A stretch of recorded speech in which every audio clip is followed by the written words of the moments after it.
What's up, my comic comrades? With Young Justice Outsiders wrapping up and Titans Season 2 about to start, I thought it would be fun to talk about Aqualad, who's obviously a big part of Young Justice and will be joining the Titans in Season 2. He's always been one of my favorite parts of Young Justice, and this past season became the new Aquaman. I'm also very curious to see how he's going to be portrayed in Titans. In any case, let's give him some spotlight and talk about his comic book origin. Now, first and foremost, there has been two different Aqualads over the years. The first one was Garth, and the second one was Jackson Hyde and or Calderon. So let's start with Garth, since, well, he's the first, and quite frankly, his origin is shorter. Created by Robert Bernstein and Ramona Fradon, Garth first appeared in Adventure Comics issue 269 in 1960. Garth was the son of King Thar and Queen Bera, who ruled Arris, which is the capital of the young group of idealist colonies hidden away in the valley. However, one day when Thar's evil brother Slithith gathered an army of the undead to attack, Thar was like, not today, and assembled an armory of weapons, specifically designed to stop his brother. But the idealists didn't understand this and thought Thar was going insane, so the peace-loving people revolted, killing their once beloved king. However, before Thar was killed, he was able to use his magic to trap his brother in a dimensional prison. After this, King Thar's pregnant wife, Queen Bera, was banished to the capital city of Atlantis, as her people thought she was tainted by her husband. If only they knew he was just trying to save them. It was here, however, she would give birth to her son, who was born with purple eyes. Now, why is the purple eye part significant? Well, because that's just cool, you would look like an anime character, but also because the eye color was the idealist mark of power, meaning that Garth was one day meant to perform the spell that would free his evil uncle. So he was banished, only to later befriend Aquaman, who was also an outcast. He would later go on to become Aquaman's sidekick Aqualad, as well as becoming a founding member of the Teen Titans, before eventually taking on the name Tempest. And that brings us to the current and most popular Aqualad, due to Young Justice, and that would be Jackson Hyde, aka Calderon. He was created by Greg Weisman, Brandon Fietti, Phil Barassa, Jeff Johns, and Ivan Reyes, first appearing in comics in Brightest Day issue 4 in 2010. Only a few months before he would make his debut in Young Justice, which premiered in November of 2010. Jackson was of course given an origin back when he first debuted several years ago, but DC Rebirth's Teen Titans title has since updated his origin. So since that's currently what's in canon, that's the one I'm gonna give you. We start getting a retelling of his origin in Teen Titans issue 6 in part 1 of the story arc titled The Rise of Aqualad. In the comic, we learn that Jackson lives in New Mexico, and we see him in his room using his hydrokinesis to manipulate the water in his fish tank. As he's doing this, his mom walks in saying, "How many times do I have to tell you? You can't. You just can't. Not even with the door closed and the blinds shut. Not anywhere. You were already born with a mark on your body, which everyone just thinks is tattoos. But now you're bleaching your hair and you like boys. Why are you trying to be so different?" To which he replies, "I'm not trying, Mom, I am." His mom then says, "I love you, Jackson, but you don't understand how cruel this world can be. I made a promise to myself to keep you safe." We then jump to later that night where Jackson is chilling on the hood of a truck with his friend. His friend says, "I can't stay long. I think my dad suspects something." Jackson replies, "So tell him the truth. Wouldn't that be easier, Kenny? Wouldn't you be happier if you just had the freedom to be yourself instead of keeping everything in the shadows?" Obviously, this insinuates that this is Kenny's secret boyfriend, and Kenny can't tell his father because, as he says, "You've met my dad. He's a good old boy with a big old belt buckle and an American flag bumper sticker." Jackson then puts his arm around Kenny and shows him a viral video of the Teen Titans, while saying something to the effect of, "I can't imagine what it must be like for them. They're awesome. Nobody's telling them how to live their lives." Kenny's like, "Yeah, but they have superpowers, money, and fame, and 100 other things we don't have."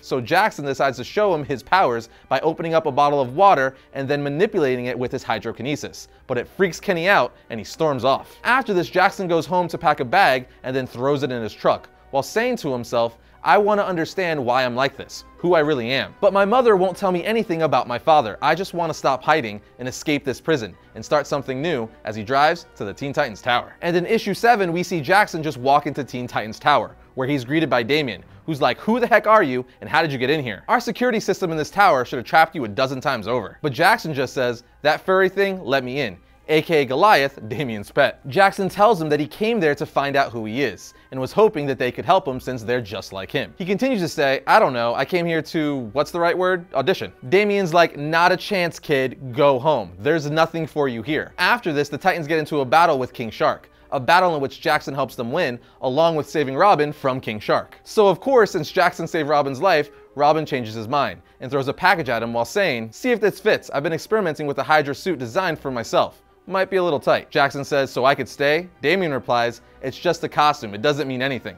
Jackson says, "But I could stay." And Damian finally replies, "For now. Don't get too comfortable." After joining the Teen Titans and helping them save the day, Jackson's mom sees him on the news with the Titans, but is like, "No. Oh no. this isn't good. We also see a panel that implies his shell necklace is important somehow.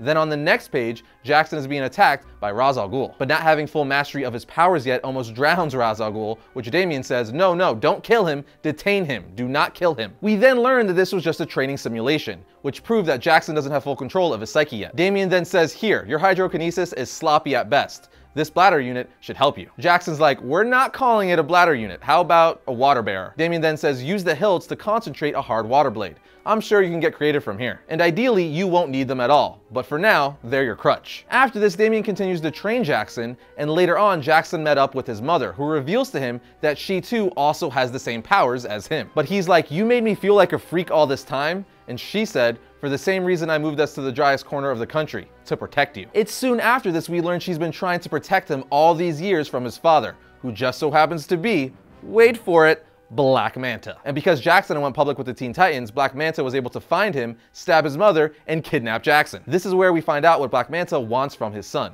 which is his shell necklace, which is actually a map. A map that would lead him to the magical Black Pearl, which was worn by an old 1700s pirate captain before she was banished into an interdimensional aquatic prison known by many as the Bermuda Triangle. Yeah, it's getting Pirates of the Caribbean up in here. For those of you who don't know, Zebul is in the Bermuda Triangle, meaning that's where the pearl is. So Manta tells his son, breaking into Zebul took everything I had. Once inside, all I needed was a guide, your mother. Jackson's mother fell in love with Black Manta, aka the air breather, as she said. But he was just using her to get to the necklace with the pearl in it. So she gave him a fake one, but he didn't realize this until he left. He also didn't realize that he left her impregnated. In the end, Jackson defeats his father in issue 11 of Teen Titans Rebirth by electrocuting him. After this, he's greeted by Tempest, the original Aqualad, who passes on the name and title of Aqualad to Jackson, and the rest is history. As for powers and abilities, let's start with Garth, the original Aqualad. He possesses superhuman strength, being able to lift up to 8 tons. He could also swim at 74 knots, which translates to 85 miles per hour, roughly. He also has magical abilities, being able to project purple energy blasts from his eyes, and he can manipulate water. So water currents, whirlpools, tidal waves, all that kind of stuff. He also has post-cognition, telepathy, being able to talk to sea life, he could breathe underwater, limited telekinesis, and astral projection, just to name a few of his other abilities. But moving on to Jackson Hyde, the current Aqualad, he has aquatic adaptation, meaning he has the ability to breathe underwater with gills and slits on the sides of his neck to extract oxygen from the water. He also possesses electrokinesis, the ability to generate and disperse electricity, which is how he was able to defeat his father. On top of that, he has hydrokinesis, the ability to manipulate, shape, and control water, an ability Mara also has, as well as other citizens of Zebul. Oh, and he can lift anywhere from 7 to 15 tons, depending on his level of hydration. He also has other powers like super speed, stamina, agility, and durability. Aqualad wields 2 hilt-like devices called his water bearer, which, as you know, was given to him by Damian, which allows him to focus his hydrokinetic power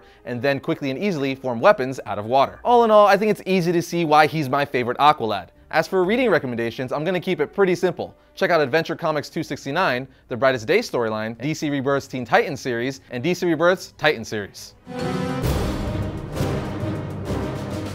First up for the week of August 28th, we have Ruby issue 1. A lot of you guys know I love this anime, so the fact that it's getting a brand new comic book title published by DC Comics means my eyeballs are very excited to read this. Next up, we have House of X issue 3. Jonathan Hickman is continuing to reshape the X-Men universe. If you like the X-Men, you need to be reading this. Here we have Dr. Mirage issue 1. If you like paranormal, this is a book you should check out from Valiant. And finally, we have Batman Superman issue 1. This is rolling out of the events of the Batman Who Laughs miniseries. If you like Batman, Superman, or enjoy the Batman Who Laughs, this is a must read. I know I'm super excited for this. But just like that, that's going to bring another episode of Variant to a close. But if you like this video, be sure to check out the video here. And if you like the channel, be sure to subscribe. But I'll see you guys next time when I talk about all things comics.